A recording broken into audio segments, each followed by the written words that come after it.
Hello, I am Kevin J.N. Hughes, one of the owners here at Queen of Peace Bookstore. And I'm here with another member exclusive. So this talk is only going to be available to people who are members either on the bookstore website itself or on Patreon. So please, if you're watching this, that means you have access to it, obviously. And please do tell your friends and family about what we're doing and try to get more people to sign up for our wonderful membership program. Now, tonight, I'm going to do something a little different than we maybe normally do. In fact, I'm going to do something a little different than I've seen very many apologists in general do, and I'm going to discuss Hinduism. And in fact, um, the reason why I want to discuss Hinduism, this video is going to be called Why Not Hinduism? And the reason why I love this subject is because this actually comes from a dialogue that took place between J.R.R. Tolkien and C.S. Lewis. And J.R.R. Tolkien makes some interesting points, but one of the points that he makes that I think a lot of people gloss over is the fact that there are really only two religious options. So when you're considering religion, when you're looking at world religions, there's really only two possibilities for when you ask, okay, what is the true religion? The reason for that is because there's only two religions that could possibly be the true religion. That is Christianity and Hinduism. Now, the reason for that is because the other major religions are simply heresies of those two religions. Islam is merely the great Christian heresy, and Buddhism is merely the great Hindu heresy. Now, J.R.R. Tolkien kind of stopped there as he was discussing this with C.S. Lewis, but I thought about this and I thought, not only is J.R.R. Tolkien correct, but this makes me think that, okay, so the only two possibilities, the only two possible true religions are Christianity on the one hand and Hinduism on the other. Well, that brings forth the obvious question of which one to choose. Now, as we examine the question of Christianity or Hinduism, or as I say it in this video, why not Hinduism? Well, there's a very simple reason for that, and it comes down to a Pascalian wager. For those of you who don't know, Blaise Pascal was a mathematician who converted to Christianity, and in his conversion he presents a simple wager. I'm going to present the Pascal's wager, the why not Hinduism version.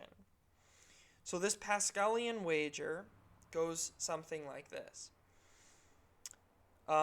You may have noticed that Christianity sends missionaries out to the four corners of the earth, whereas Hinduism does not send missionaries, not in any kind of intentional sense. Hinduism may create sort of like mission parishes, if you will, in places like the United States, as people from the Indian subcontinent migrate to the United States. However, as a general rule, Hindus do not actively seek out converts to Hinduism. This is because, in the doctrine of Hinduism, it doesn't actually matter if you worship according to Hinduism. You can still experience the benefits you would experience through Hinduism by leading a virtuous life, as they would see it. you can still be connected with Brahman even if you call him Jesus. You can still experience their version of the afterlife, which is reincarnation into a better state, and eventually experience nirvana, which is a cessation of existence, essentially. You can experience all of this without being Hindu, at least without being Hindu in this particular lifetime. So then that means that I could be a Christian and still successfully experience the benefits of Hinduism being true if Hinduism were true. However, in the Gospel of John, chapter 14 and verse 6, our Lord Jesus Christ said, I am the way, the truth, and the life, and no one comes to the Father except through me. So, if Jesus Christ is telling the truth, and Jesus Christ is the truth, then he is the only truth, and nothing else can lead you to God besides Jesus Christ. So that means that if Jesus Christ is true, Hinduism must be false.